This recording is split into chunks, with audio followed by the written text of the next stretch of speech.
राज्य का निर्माण ही ना किया तो फिर हमने क्या किया।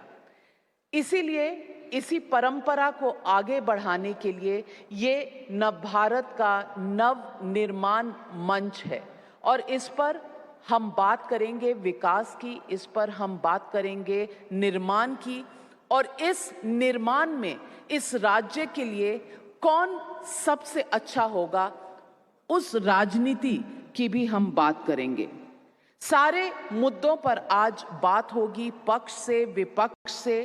और मैं आज सुबह इस पावन अवसर पर स्टेज पर आमंत्रित करना चाहती हूं विधानसभा के स्पीकर प्रेमचंद अग्रवाल जी को, जो अपना कीमती समय निकालकर हमारे साथ आए हैं।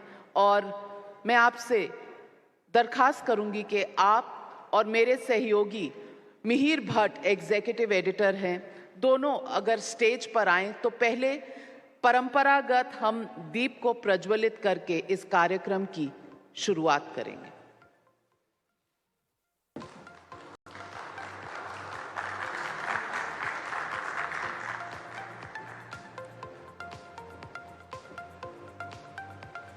मिहिर जी, पहले अतिथि का स्वागत करने के लिए पहले उन्हें गुलदस्ता भेंट करें और फिर दीप प्रज्वलित करें।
रिमोट माइक अगर यहाँ पकड़ा दे, मैं स्पीकर साहब से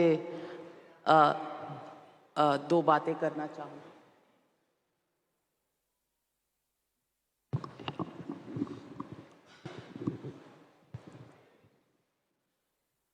प्रेमचंद अग्रवाल जी, आप स्पीकर हैं विधानसभा के। मेरा सबसे पहले सवाल आपको एक छोटा सा है।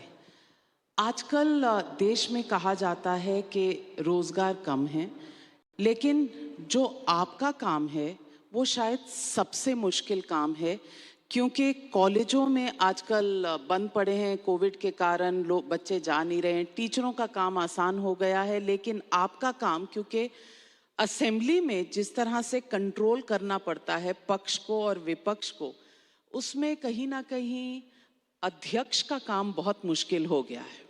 आप कैसे संभालते हैं अपनी असेंबली को? देखिए, सबसे पहले तो मैं आपका धन्यवाद कर रहा हूँ और टाइम्स नाउ, नव भारत, जिन्होंने ये बहुत सुंदर शुरुआत की है, मैं सारी टीम को बहुत शुभकामनाएं और बधाई दे रहा हूँ।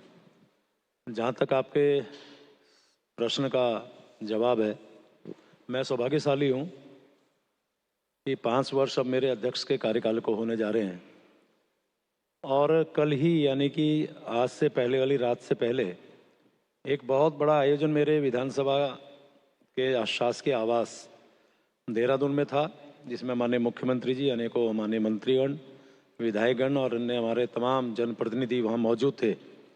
एक स्वर से एक बात निकल के आई कि साहब, ये 5 साल का कार्यकाल आपका बहुत अच्छा रहा। और मैं उन सभी का धन्यवाद कर रहा हूँ जिन्होंने मेरे प्रति एक कृतज्ञता ज्ञापित की। मैं सदन के अंदर की यदि बात करूं, सदन के अंदर शायद कोई एक दो का अपवाद स्वरूप मैं विषय को छोड़ दूं, तो मैं तमाम माननीय सदस्यों का, चाहे वो पक्ष के होंगे या विपक्ष के होंगे, मेरे यहाँ सदन बहुत अच्छे चले हैं।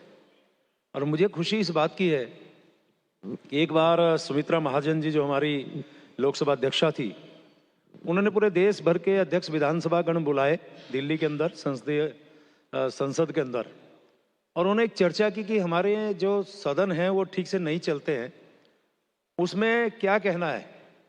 तो अनेकों राज्यों के अध्यक्ष विधानसभा के उन्होंने अपनी अपनी राय रखी कि साहब ये डिस्टर्बेंस होता है, ऐसे होता है, ऐसे होता है। लेकिन जब मेरी बारी आई तो मैंने एक बात कही, मैंने कहा मैं इन सब से राय भिन्न रखता हूं, क्योंकि मैं उत्तराखंड देवभूमि से आता हूं और मेरी देवभूमि के जितने माननीय विधायकगण हैं और सभी का बड़ा सहयोग मिलता है, क्योंकि ये बात लगभग 2 साल पुरानी मैं बता रहा हूँ, 2-2.5 साल पुरानी। तब मैंने कहा था कि मेरा सदन बहुत व्यवस्थित और बहुत अच्छे ढंग से चलता, कोई डिस्टर्बेंस ज्यादातर नहीं होता है। आगे विषय बढ़ा, ओम बिरला साहब आए, उनके सामने जब विषय आया तो मैंने यही विषय रखा। और जगह की कार्रवाई कैसे चलती है मुझे नहीं पता, लेकिन मेरे यहाँ की जो कार्रवाई बहुत सुंदर ढंग से चलती है। इसके मूल में यदि हम जाएं, जैसा आपका सवाल था, इसके मूल में जाएं तो मेरा जो पीठ पे बैठा हुआ व्यक्ति है, ये मैंने तब भी कहा तो मैं आज भी दोहरा रहा हूं, पीठ पे बैठा हुआ व्यक्ति यदि पारदर्शिता से कोई काम करे, यानी पक्ष को भी उसी प्रकार से व्यवहार करे और विपक्ष के साथ भी वैसे ही आचरण करे, तो मुझे लगता है सदन में बहुत ज्यादा व्यवधान नहीं आएगा। लेकिन उसमें कहीं ना कहीं उन माननीय विधायक गणों की भी अपनी भूमिका रहती है। माना मैं मौका तो बहुत अच्छा दे रहा हूं पीठ के ऊपर बैठ के, लेकिन उसके मन में ही ये रखा है कि मुझे विरोध ही करना है, तो स्वाभाविक रूप से उसमें व्यवधान उत्पन्न होगा। तो आपका कहना है कि ओम बिरला जी हों या उपराष्ट्रपति जो चेयरमैन है राज्यसभा के वेंकैया नायडू जी, वो पारदर्शिता से काम नहीं करते? नहीं, मैंने एक सवाल ये भी साथ में जोड़ा ना, यदि मन में बैठा ही लिया कि मुझे विरोध करना है, मैंने ये शब्द ही बोला, आपने शायद ध्यान दिया होगा कि ये बात तो ठीक है कि पीठ अपना पारदर्शिता से काम करती है, लेकिन यदि माना कोई व्यक्ति मन बैठना के ही आ जाए कि मुझे विरोध ही करना है चाहे कुछ भी हो जाए, तो व्यवधान होता है। तो मेरे विधानसभा क्षेत्र, मैंने कहा कि और जगह का मुझे नहीं पता, लेकिन मैं अपने विधानसभा की बात कर सकता हूं।